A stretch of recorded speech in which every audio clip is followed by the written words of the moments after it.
Bueno, ingeniero, hay un gran problema en nuestro país y el problema que lo hablábamos ayer también con un experto en construcciones antisísmicas, ¿no? Que es el ingeniero de la UNI, el ingeniero Carlos Zavala, y nos decía que más allá de la prevención, que es importante, más allá de comportarnos como debemos comportarnos durante un sismo, que no es salir gritando y corriendo, y es evitar la autoconstrucción, porque la autoconstrucción va a hacer que las casas se caigan. Lamentablemente no están preparadas para resistir un movimiento sísmico, y la gente, nuestra gente, los peruanos, se han asentado en sitios donde no deben y han construido como pueden. Ustedes han hecho un seguimiento y tienen cifras: 80% de las viviendas del Perú son informales. Informales quiere decir autoconstruidas. ¿Es verdad?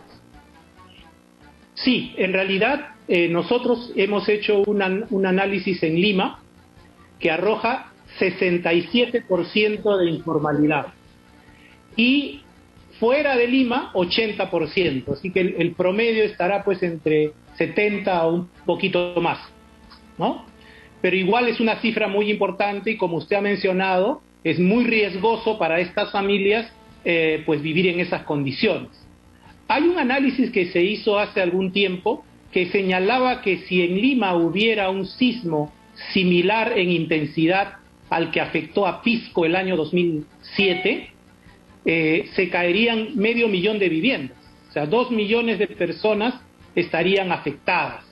Y eso obliga a tomar medidas para reducir estas cifras. No son tolerables ese número de viviendas afectadas o colapsadas, y además muertes que se producen justamente por este colapso de viviendas.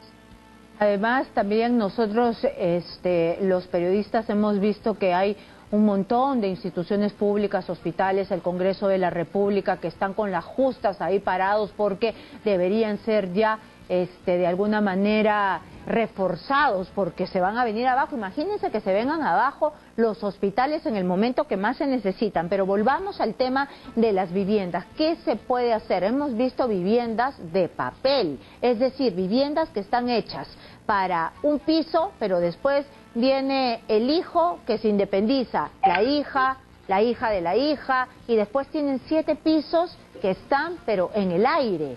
¿Cómo se puede decirles a esas personas cómo hacen si no tienen dónde irse?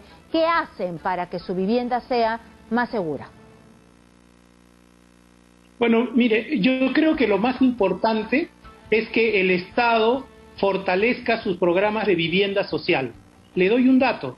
En el Perú se construyen más o menos 50.000 viviendas sociales y deberíamos construir 150.000 por año. Si nosotros lográramos eso, estamos hablando que cada año 500.000 de personas ya no tendrían que ir a la informalidad y serían de alguna manera salvadas, ¿no?, del riesgo de muerte y de pérdida de su patrimonio. Eso es lo primero que hay que hacer. Ahora que estamos en un cambio de gobierno, deberíamos adoptar esto como una política urgente, porque además usted entenderá, Karina, que el día que haya un sismo, el Estado va a tener que gastar mucho más dinero para digamos, que las personas puedan recuperar su condición de vida. Eso es lo primero. Y no nada más estamos pidiendo que haya la misma producción de vivienda que hay en Colombia o que hay en Chile, ¿no? O sea, no es una cifra que no se pueda dar, sobre todo en un gobierno, o un Estado, mejor dicho, que no gasta todo el dinero que tiene. Ese es un primer tema que hay que hacer.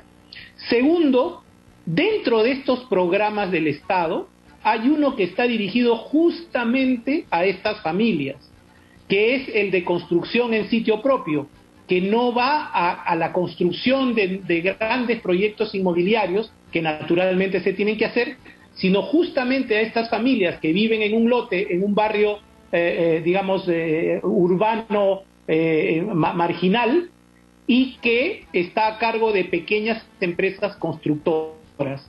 Nosotros debemos incrementar esta actividad para que efectivamente este riesgo se reduzca. Ya hay identificado dónde están los principales lugares riesgosos o vulnerables y hay que comenzar a trabajar en ellos. Lo mismo que con los hospitales, como bien ha señalado usted. Muy bien, sí, hay que tener en cuenta de que tenemos que saber prevenir, no esperar que el terremoto se nos venga encima, porque todos los científicos dicen que va a pasar. Estamos en un silencio sísmico que tenemos que prepararnos. No hay aquí discusión de que no va a venir y nos tiene que agarrar preparados. Y agarrarnos preparados, me dirá usted, es que tengamos la casa suficientemente fuerte para que no se nos venga encima. Exactamente. Bueno, el punto de partida es que las casas sean construidas técnicamente por personas que están capacitadas. Tienen que ser ingenieros, arquitectos, y aquellas personas que no pueden pagar pues estos servicios tienen que ser ayudadas por el Estado. Es un ahorro para el Estado y así hay que verlo. Es paulatino, pero deberíamos empezar por lo menos a ser competitivos en producción de vivienda formal o de reparación de viviendas, como estamos señalando que existe ese programa, en niveles apropiados. Llévese usted esta cifra: si nosotros hacemos una buena política, cada año 500.000 de peruanos ya no tendría un riesgo de morir en el caso de un sismo o de quedarse sin una propiedad, que además sabemos que para la gente pobre la vivienda es su único patrimonio. Es muy importante saberlo. Y efectivamente también es clave que haya tareas de prevención. Y eso sí nos involucra a todos. Por ejemplo, si vivimos en edificios, tenemos que hacer un buen mantenimiento de nuestras infraestructuras, de nuestras instalaciones eléctricas, sanitarias, que frente a un sismo pueden reaccionar de una manera muy dura. La acción de mantenimiento le corresponde a las familias y hay que estar muy atentos frente a eso. Y lo otro es saber cómo actuar en el momento de un sismo, ¿no? Ingeniero, ¿cómo estamos atentos frente a algún indicio que me está dando la casa y yo, por no ser experto, no me doy cuenta de que es una señal de alarma de que mi casa no está bien y no va a aguantar un sismo? Bueno, que si una casa está dentro de un proyecto, digamos, formalmente hecho, el riesgo de que una casa se caiga es muy pequeño, ¿no? Tendría que ser un vicio oculto sobre el cual además los constructores tienen responsabilidad. Pero el punto central, Karina, es que toda infraestructura, toda máquina, finalmente un edificio es como una máquina, necesita un mantenimiento preventivo. Y cuando a uno le venden un departamento, le dan un manual de mantenimiento. Yo estoy seguro que no todos hacemos un seguimiento a eso, pero es muy importante cuidar los ascensores, cuidar la bomba de agua, cuidar la infraestructura eléctrica, para evitar que en el caso de que haya un sismo, puedan haber consecuencias duras. Eso es algo que tenemos que alentar para que nuestras organizaciones de vecinos o de propietarios adquieran la relevancia que además tienen como obligación legal. O sea, esto es una obligación legal, porque usted entenderá que si un edificio no se mantiene bien, de repente afecta a terceros, gente que no vive en el mismo edificio. Entonces es muy importante que nos acostumbremos a eso, ¿no? Es como tener la mochila de emergencia, digamos, ¿no? Y hay empresas que prestan este tipo de servicio, es decir, empresas especializadas que van y supervisan y le dan mantenimiento a estos servicios que ustedes me dicen, a estos detalles para tener el edificio perfecto. ¿O casa, edificio, en donde vivas? Sí, existen, y además... Sí, y además los mismos proveedores, por ejemplo, en el caso de ascensores, no pueden dar este servicio de mantenimiento preventivo. Sí, claro, es como un auto. Claro. Si usted no le echa aceite o no le cambia periódicamente, en algún momento va a fallar. Por eso es que a uno le dicen, a los 10.000 kilómetros... Esto es en los formales, Sí. pero ¿qué hacemos con la autoconstrucción? ¿Qué pasa si yo he autoconstruido algo y veo y digo, sí, yo estoy, de verdad, estoy aquí, se me va a caer la casa. Se me cae la casa, pero no sé dónde ir. ¿Qué hago? No tengo mucha plata. Bueno, ¿Qué hago? Ahí hay que ver dos cosas. Primero, alguien tiene que verificar la calidad de la construcción.